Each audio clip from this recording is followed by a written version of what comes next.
जय गुरु जी, शुक्राना गुरु जी।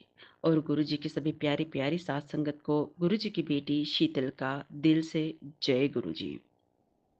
माफ़ी प्रार्थना कि हे गुरु जी, आपकी इस बेटी से किसी भी जन्म में जाने अनजाने में मन वचन कर्म से कुछ भी गलत कर्म अगर हुआ हो तो केवल केवल माफ़ी दीजिए गुरुपा, मुझे माफ़ कर दीजिए। और हमेशा यह सद्बुद्धि दीजिए कि आपकी यह बेटी कभी कोई गलत कर्म ना करे। और यही यही अरदास मैं अपने सभी संगत के लिए गुरु जी के चरणों में करती हूँ। अ, गुरु जी का सर्वप्रथम गुरु जी का एक बहुत सुंदर सा प्यारा सा मैसेज गुरु जी कहते हैं कि दुख में जिस तरह जुड़ते हैं संगत, जो भी संगत है गुरु जी की, जो दुख में जिस तरह जिस आत्मा की गहराई से अपने गुरु से अपने परमात्मा से जुड़ती है, उस तरह सुख में नहीं जुड़ती।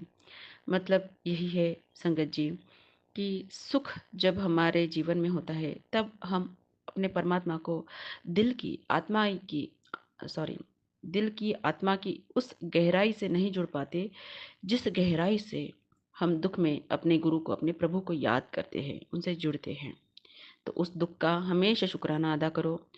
और जो भी दुख हमारे जीवन में हमारे गुरुजी दे रहे हैं, वो तो दे रहे हैं नहीं बोल सकते हैं क्योंकि हमारे कर्मों का ही होता है, बल्कि गुरुजी उन सभी कष्टों को इतने कम में कटवाते हैं कि हमारे बड़े बड़े कर्मों के, गलत कर्मों के परिणाम को, बड़े बड़े परिणाम को हमें बहुत छोटे में, बहुत थोड़े से दुख में हमें, हमारे जीवन में हमें वो देते हैं। तो वो जो थोड़ा-सा दुःख होता है, उसे सहने की सदा क्षमता रखिए संगत जी। और उसी दुःख के आभारी आभारी भी रहिए, हमेशा आभारी रहिए, क्योंकि वह दुःख आपको अपने गुरु से जोड़ता है, अपने परमात्मा से जोड़ता है। उस वक़्त हमारी आत्मा इतनी तड़प रही होती है, हमारा मन इतना तड़प रहा होता है कि हम पूरी शुद्धता से उस प्रभु को याद करते हैं।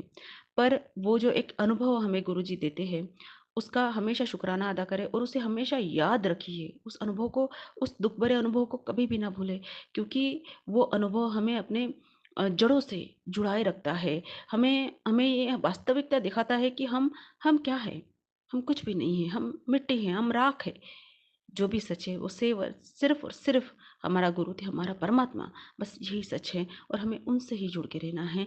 चाहे लाइफ़ में फ़ेज़ कैसा भी हो, अच्छा हो, भला हो, बुरा हो, कुछ भी हो, पर सच्चाई एक ही है, हमारा गुरु थे, हमारा परमात्मा। ये सुंदर प्यारा-सा मैसेज मेरे प्यारे-प्यारे संगत आपके लिए है, गुरु जी की तरफ से है। गुरु जी बुलवा रहे हैं, गुरु जी के आगे बैठी हुई हूँ।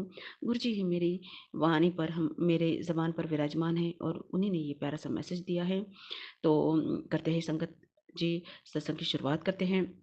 गुरुजी ने मुझे एक मैसेज दिया था कि तेरे घर में रेड चोले में, लाल चोले में आऊँगा।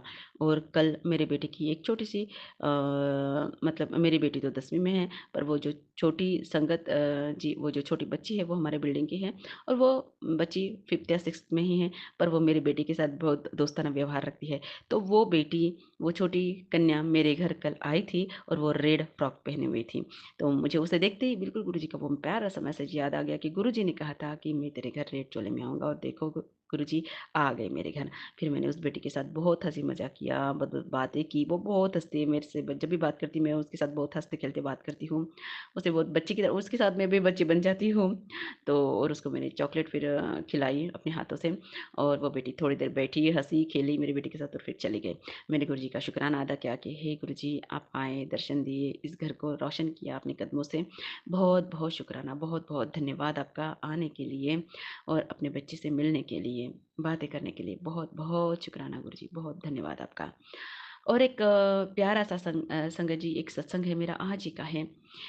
जब से सुबह से उठी हुई हूँ मैं, तब से ना मेरे लेफ्ट एब्डोमिनल में बहुत दर्द हो रहा था, क्योंकि मुझे मेरे यूट्रस पर फाइब्रॉइड्स है। मुझे सत्संग भी सुनवा रहे हैं गुरुजी इससे रिलेटेड, बट मैं ज़्यादा सुन नहीं पा रही हूँ क्योंकि मेरी बेटी ही फ़ोन ले लेती है और मेरे को ज़्यादा देती नहीं है, तो मैं ज़्यादा फ़ोन अटेंड नहीं कर पाती उस कारण। तो मेरे सत्संग भी बहुत कम सुनने में आजकल आ रहे हैं। पर जैसे ही मेरे हाथ में फ़ोन आता है, मैं गुरुजी के सत्संग सुन लेती हूँ, तो उसमें मुझे गुरुजी ने बहुत बार ना फाइब्रॉइड वाले सत्संग ही सुनवाए हैं। तो मेरे ओवरी में भी कुछ दिक्कत थी, सिस्ट थे, जिसका मेरा ऑपरेशन हो गया था। दवाइयों से भी ठीक हो गया था, फिर भी मुझे ओवरी में भी पेन हो रहा था, दोनों साइडों की, और मेरे यूट्रस में भी मुझे बहुत पेन हो रहा था। वो पेन इतना ज़्यादा दर्द था कि मेरे रीढ़ की हड्डी को भी वो पेन की वो पेन पहुँच रहा था मेरे रीढ़ की हड्डी तक, कमर की नीचे की एरिया में।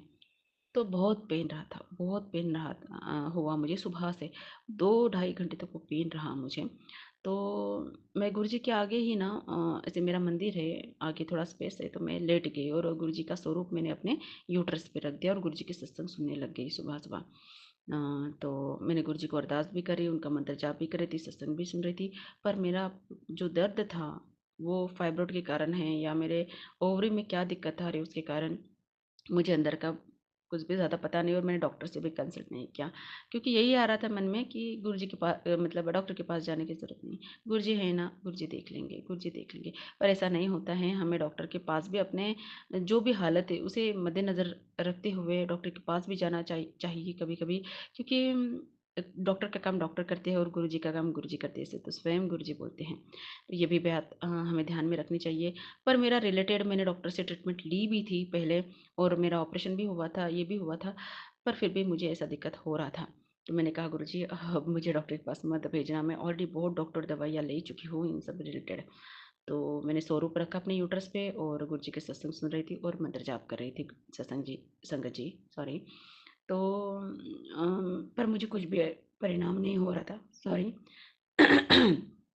कुछ भी, मेरा जो भी दर्द था वो वैसे ही कायम था, वो और इंटेंस होते जा रहा था। तो मैं मन में गुरुजी से बोल रही थी, गुरुजी क्या हो रहा है, मुझे इतना दर्द क्यों हो रहा है?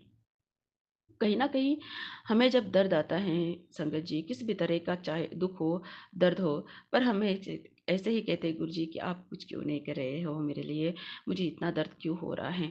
पर संगत जी, आप ये बात हमेशा ध्यान में रखिए, और ये बात मुझे भी रियलाइज़ हुई कि न जाने मैंने ऐसा कौन-सा कर्म कर दिया है, जिसकी वजह से मुझे ये दर्द बहुत ज़्यादा और तकलीफ़देह होता, क्योंकि इस वजह से शायद अंदर क्या हो रहा है मुझे नहीं पता, अंदर फाइब्रॉइड फूट भी सकती है, कुछ भी हो सकता है, मेरी जान भी जा सकती है, क्योंकि इससे रिलेटेड मेरे लाइफ में एक घटना और ऑलरेडी हो चुकी है, जो मेरे बहन के ननंद के साथ हुई थी, उसका भी ऐसा ही दिक्कत था यूट्रस का, और अंदर ही वो फाइब्रॉइड हो, चाहे वो ओवरी से रिलेटेड कुछ सिस्ट हो, फूट गया था और उसकी जान चली गई थी। मुझे उस वक़्त वही याद आया कि शायद ये मुझे कुछ ज़्यादा तकलीफ़देह हो सकता था, जानलेवा हो सकता था मेरे लिए, पर मेरे गुरुजी मुझे ये इतना जानलेवा मेरे साथ कुछ भी नहीं होने दे रहे, बल्कि कुछ दर्द में ही मेरा ये कष्ट कटा रहे हैं, कम में कटा रहे हो। क्या मेरे में इतनी ताकत नहीं है कि मैं इस कष्ट को थोड़े में भी सह सकूं, बर्दाश्त कर सकूं?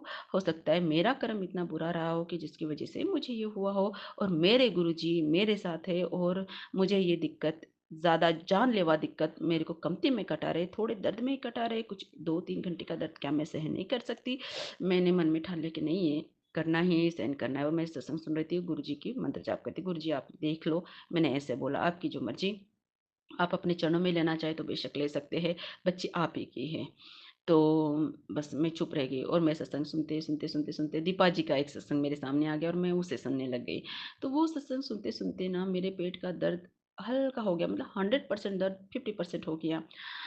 मुझे एकदम से वो उस वक़्त ध्यान में नहीं आया, पर जैसे सत्संग खत्म हुआ, तब मैंने ये माइंड की कि मेरा दर्द कम हो गया, और फिर बाद में मैं और सत्संग सुनने लगी, और हल्के-हल्के से होकर मेरा दर्द बहुत एकदम 5% रह गया। देखो ना संगत जी, कैसा चमत्कार है गुरुजी का, वो इतना बड़ा दर्द, वो दर्द बहुत ज़्यादा हो रहा था मुझे एक्चुअली, कभी लेफ्ट से सेंटर में, सेंटर से राइट में, मेरे रीढ़ की हड्डी में भी जा रहा था, पीछे के एरिया तक वो इंटेंसिटी पहुँच रही थी, और वो मुझे, मेरे लिए बहुत मेरे सहनशीलता से बहुत थोड़ा बाहर जा रहा था।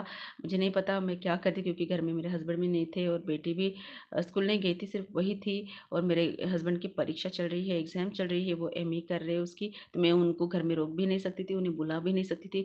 मतलब मेरे पास कोई ऑप्शन नहीं था आज के लिए तो, और मेरे से खड़े भी नहीं होते जा रहा था, मेरे से चला भी नहीं जा रहा था, इतना वो ज़्यादा था।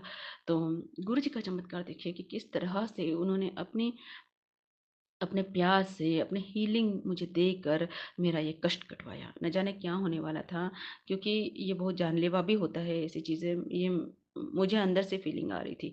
पर गुरु जी का बेअंत शुक्राना, उनकी महिमा इतनी अपरंपार है, वो तो सच कहती हूँ, जब हमारे जीवन में कुछ इस तरह के अनुभव आते हैं ना, तब हम गुरु जी की महिमा को वास्तविकता में महसूस कर पाते हैं, फ़ील कर पाते हैं, अपने अंदर उसे अनुभव कर पाते हैं। ये बहुत अलग अनुभव होता है।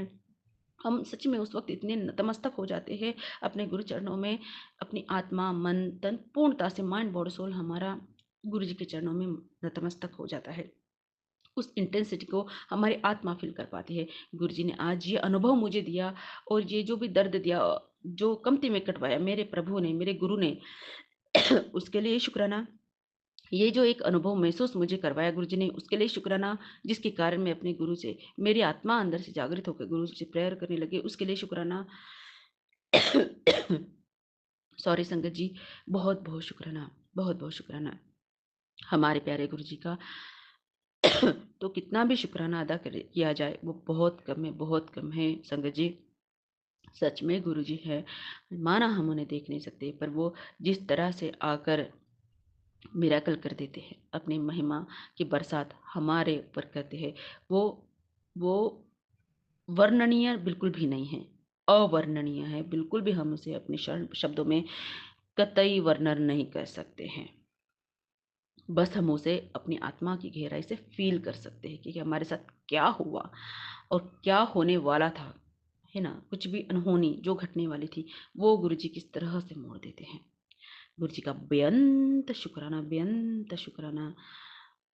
और यही कहती हूँ कि गुरुजी आप अपनी ब्लेसिंग, अपनी मेहर इसी तरह अपनी सभी संगत पर रखिए। सभी संगत का कल्याण कीजिए और अपनी संगत को हमेशा अपने चरणों से जोड़े रखिए, क्योंकि आपके अलावा हमारा कोई नहीं है। हम आपकी चरण शरण में हैं गुरु जी, और आपकी यह बेटी भी आपकी चरण शरण में है। और सदा रखिए, कहीं मत जाने दीजिए हमारी हमारी मति तो, हमारी बुद्धि तो, हम मानवीय हैं, हम तो भौतिकता में कहीं ना कहीं, हम रहे ही भौतिकता में रहे, हमें वो असर कर जाती है प्रभु। पर आप ऐसा कर दो कि हमारे ऊपर कोई भौतिकता असर ही ना कर पाए। हमारे ऊपर कुछ असर करे तो बस हमारे गुरुजी की ब्लेसिंग्स असर करे, उनका साथ, उनकी महिमा असर करे। वो जो चाहते हैं वही हम करें। यही असरदार चीज़ें हमारे ऊपर सदा असर करती रहे, सदा हम इसे अनुभव करते रहे। यही गुरुजी चरणों में हम ये प्रार्थना करते हैं, हम ये अरदास करते हैं। बहुत बहुत शुक्रिया गुरु जी, बहुत बहुत शुक्रिया, आज के लिए बहुत बहुत शुक्रिया, आत्मा की गहराई से शुक्रिया। तो संगत जी, यही मेरा सत्संग था, और ये आज ही का सत्संग है, आज ही मेरे साथ ये हुआ सुबह के टाइम पे। तो ये मेरा आज का सत्संग है संगत जी। और ये जो मैसेज है ये गुरु जी स्वयं देते हैं, और ये न जाने किस संगत के लिए होता है। और गुरु जी इस तरह से अपनी संगत को भी ब्लेस करते हैं, उनके भी कष्ट कटवाते हैं, और उन्हें भी सही मार्गदर्शन, सही राह, सही लाइट देते हैं, ताकि संगत भटके ना अपने जीवन में, सही मार्ग पर चलती रहे। तो मिलते हैं नेक्स्ट सत्संग में, तब तक के लिए जय गुरु जी, शुक्राना गुरु जी। ओम नमः शिवाय, शिव जी सदा सहाय। ओम नमः शिवाय, गुरु जी सदा सहाय। जय गुरु जी।